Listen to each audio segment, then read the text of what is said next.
اس نے مختصر تقریر کی اور ایک شعر اس نے اس جلسے میں سنایا تھا۔ آج میں معابزادہ نصر اللہ خان صاحب کے وہ الفاظ بلکہ وہ شعر آپ کے نظر کرتا ہوں۔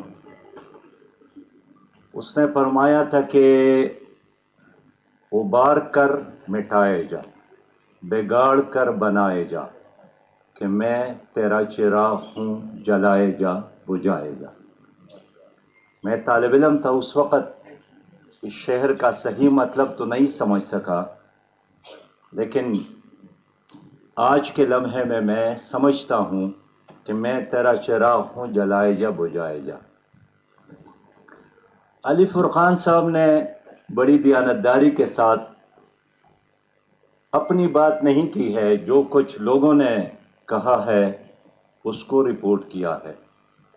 حتیٰ کہ ایک فقرے میں ہمارے بہت ہی محترم بھائی رانا ثناء اللہ صاحب نے یہ جو ہے کا لفظ کہا ہے تو 5 بار اس کو بھی اسی طرح ریکارڈ کیا ہے۔ اس سے مجھے اندازہ ہوا کہ رانا صاحب کا یہ جو ہے یہ حقیقت میں اس وقت پوری پاکستان کی سیاست کا خلاصہ ہے یہ جو ہے۔ لہٰذا یہ جو ہے اس پر آج ہم کوشش کرتے ہیں کہ مختصر الفاظ میں بات کروں۔ میں نے اپنے بڑے بھائی سردار مہتاب صاحب کو بھی سنا، اپنے سابق وزیر اعظم عباسی صاحب کو بھی سنا۔ خواجہ صاحب کی تقریر سے میں محروم ہوا، میں نے تجویز دی کہ میرا ٹائم لے کر آپ دوبارہ تقریر فرمائیں، اور آپ لوگوں نے بہت لطف اٹھایا ہوگا معلومات میں اضافے۔ لیکن سچی بات یہ ہے کہ اس کتاب کا خلاصہ ہے الیکشن کے حوالے سے، اس سے کو بھی میں بہت سپورٹ کرتا ہوں کہ جو عام الیکشن ہے جس کو جنرل الیکشن کہا جاتا ہے، حقیقت میں وہ عام الیکشن نہیں ہوتا، وہ مخصوص ہے۔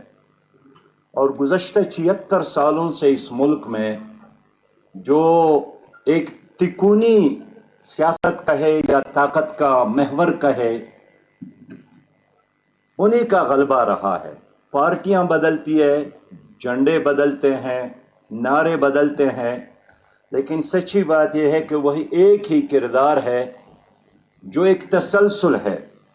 وہ 8 مئی سے 8 فروری تک کا نہیں ہے، 76 سال ہمارے ایسے ہی گزری ہیں، سانحات ہیں، واقعات ہے، اور بالکل یہ ایک کامن چیز ہے کہ کسی سانحے اور کسی واقعے سے ہم کبھی سبق بھی حاصل نہیں کرتے۔ یہ تو سب جانتے ہیں کہ پاکستان کو کسی جرنیل نے نہیں بنایا، ایک جمہوری پسند آدمی نے بنایا ہے، جو اصولوں کی بنیاد پر کھڑے تھے، جو نظریات کی بنیاد پر کھڑے تھے، اور ایک جمہوری جدوجہد میں یہ ملک ہمیں ملا ہے۔ لہٰذا پاکستان اس لیے ٹوٹ گیا کہ ہم نے محمد علی جناح کے اس اصول کو، اس دیانتداری کو، اس امانت داری کو، اس جمہوریت پسندی کو، اس قانون پسندی کو چھوڑا، پاکستان ٹوٹ گیا۔ اور آج بھی اگر یہ پاکستان بچ سکتا ہے تو نہ اس کو اسٹیبلشمنٹ بچا سکتی ہے، نہ اس کو کوئی سیاستدان بچا سکتا ہے، نہ اس کو کوئی پیر اور کوئی امیر بچا سکتا ہے، نہ اس کو کوئی دعا، اس لیے کہ دعا بھی اس وقت قبول ہوتی ہے جب اس کے پش پر عمل ہو۔ لہٰذا آج بھی اگر یہ ملک بچ سکتا ہے تو پاکستان کا آئین ہے، جو ایک ایسا ڈاکومنٹ ہے جس پر اس ملک کے تمام سیاسی جماعتوں نے اتفاق کیا ہے، اور غیر مسلم اور مسلم سب نے اس پر اتفاق کیا ہے۔ میں سمجھتا ہوں کہ اب تک اگر ہم نے کوئی غلطی کی ہے تو مہتاب صاحب نے کہا کہ کوئی غلطی ماننے کے لیے تیار نہیں ہے، تو میں بھی ایک پولیٹیکل ورکر کی حیثیت سے آج کہوں گا کہ سب سے پہلے میں اپنی غلطیوں کا اعتراف کرتا ہوں، لیکن سب اپنی اپنی جگہ پر کھڑے ہو کر اپنے پارٹیوں میں، اپنے مجالس میں اپنے غلطیوں کا اعتراف کرے۔ اسی کا نام توبہ ہے، اور اس توبے کی بنیاد پر اللہ نے وعدہ کیا ہے ان چیزوں کا جو ہمیں مطلوب اور ضرورت ہے، بروقت بارشیں، مین پاور میں اضافہ، معاشی استحکام، اریگیشن اور زراعت کی بہتری۔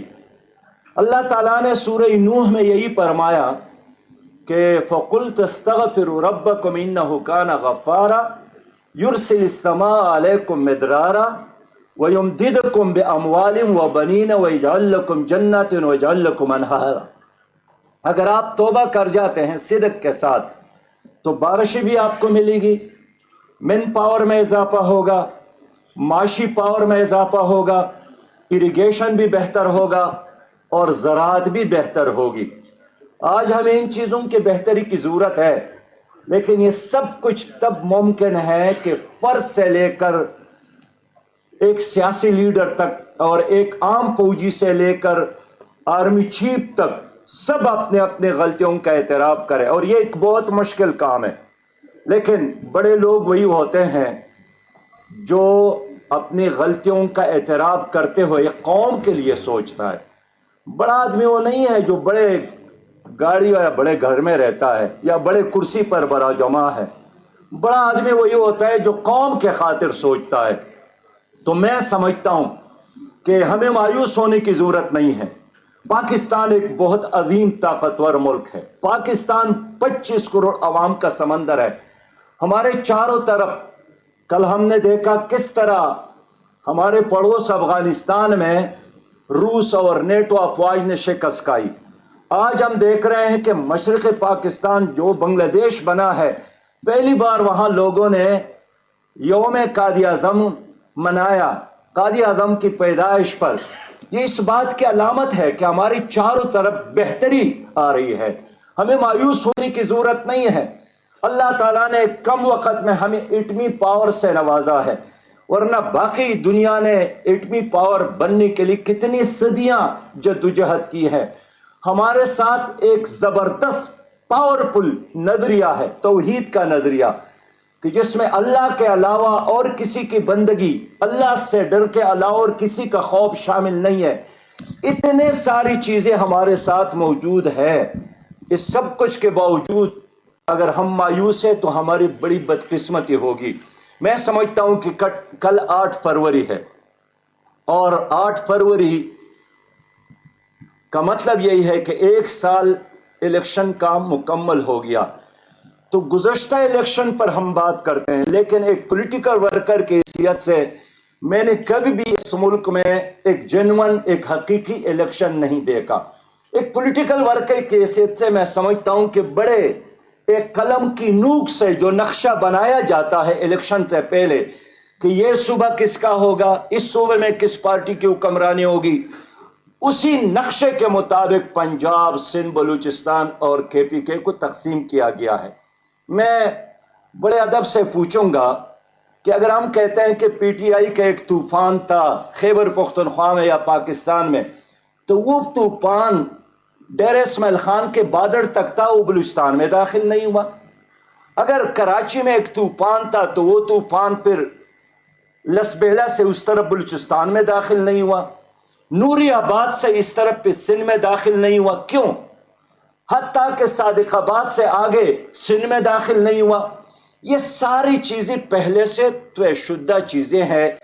الیکشن ایک ایکسرسائز ہے فار نتھنگ، اور میں سمجھتا ہوں کہ جب تک ہم نے الیکشن کا وقار بحال نہیں کیا، لوگ جمہوریت پر بیہیو اور جمہوریت پر اعتماد نہیں کریں گے۔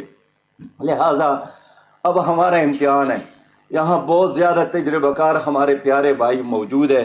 اختلافات اپنی جگہ پر، اور اختلافات جمہوریت کا حسن ہے، لیکن تمام تر اختلافات کے باوجود آج بھی ہمارے ساتھ ایک موقع ہے کہ تمام سیاسی جماعتیں، خواہ وہ حکومت میں ہیں یا وہ اپوزیشن میں ہیں، مل کر ایک ایسے الیکشن کے انعقاد پر اتفاق کر لے جو شفاف ہو، جس کے نتائج پر سب اعتماد کریں۔ میں خواجہ صاحب سے بھی اپیل کرتا ہوں، میں اپنے عباسی صاحب سے بھی اپیل کرتا ہوں کہ اب بھی ہمارے ساتھ کچھ وقت ہے کہ ہم سب آپس میں بیٹھ کر ماضی کی تجربات سے سبق لے کر ایک روشن پاکستان کے خاطر آپس میں بیٹھ جائے. بیٹھنے کے علاوہ اور کوئی راستہ نہیں ہے. دیکھیں یہ جاتے وقت میں یہ ضرور آپ کو یاد دلاؤں گا کہ جنوبی افریقہ میں 30 سال لڑائیاں ہوئی، لیکن بالآخر وہاں منسل منڈیلا نے وہی راستہ اختیار کیا. ان کو اللہ نے ایک بیٹا دیا، اس بیٹے کا نام بھی اتحاد کے خاطر، نیشنل کنسنسس کے خاطر نیلسن ڈی کلارک رکھا. ڈی کلارک اس کا دشمن تھا اور نیلسن اس کا اپنا نام تھا، لیکن وہ اپنی قوم کو پیغام دینا چاہتا تھا کہ ماضی کو بھول کر ایک نئے افریقہ کے لیے ہم نے مل کر کام کرنا ہے. کیا یہی وسعت قلبی، وسعت ذہنی ہمارے اندر اختیار کرنے کا سلیقہ ہے؟ یہی پیغام دیتا ہے علامہ اقبال، یہی پیغام دیتا ہے قائد اعظم محمد علی جناح. اور میرے ضمیر پر بوجھ ہوگا کہ اگر جاتے جاتے میں علامہ اقبال کا یہ پیغام نہ سنا دوں. اس نے آپ لوگوں سے کہا تھا کہ آشنا اپنی حقیقت سے ہو دہقان ذرا، دانہ تو کیتی بھی تو، باران بھی تو، حاصل بھی تو، آہ کس کی جستجو آوارہ رکھتی ہے تجھے، راہ تو راہ رو بھی تو، رہبر بھی تو، منزل بھی تو، وائی نادانی کی تو محتاج ساقی ہو گیا، میں بھی تو، مینا بھی تو، ساقی بھی تو، محفل بھی تو، شعلہ بن کر پھونک دے خاشاک غیر اللہ کو، خوف باطل کیوں ہو خود غارت گرے باطل بھی تو. وآخر دعوانا الحمدللہ رب العالمین.